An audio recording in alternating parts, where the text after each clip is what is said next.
Pourquoi êtes-vous gilet jaune?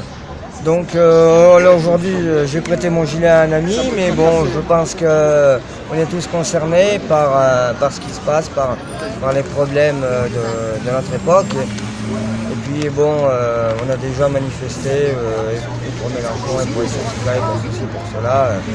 Et on voit qu'il y a quand même une tranche de la population qui n'est pas concernée par les annonces qui sont faites par nos dirigeants. Les petits salaires, les petites retraites.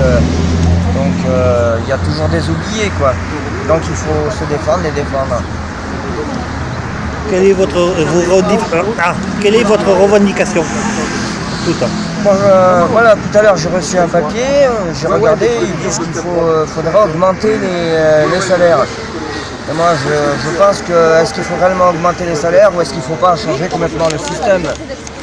Est-ce qu'il n'y a pas possibilité de faire une loi qui dirait maintenant que les entreprises deviennent des scopes et puis on fait en sorte que pour être actionnaire d'une entreprise, il faut en être salarié. Et vous constatez que même Mélenchon, il ne le dit pas ou il ne le met pas en avant. Parce que ça voudrait dire qu'il y aura fusion des deux classes, les salariés et les patrons. Et donc il y aura une disparition de la lutte sociale et Mélenchon il est plutôt dans la lutte sociale. Enfin, moi je vois ça comme ça. Que pensez-vous du gouvernement? C'est un gouvernement, faut pas s'étonner, il est issu du Parti Socialiste quand même, notre fameux Macron là, et donc il fait une politique socialiste.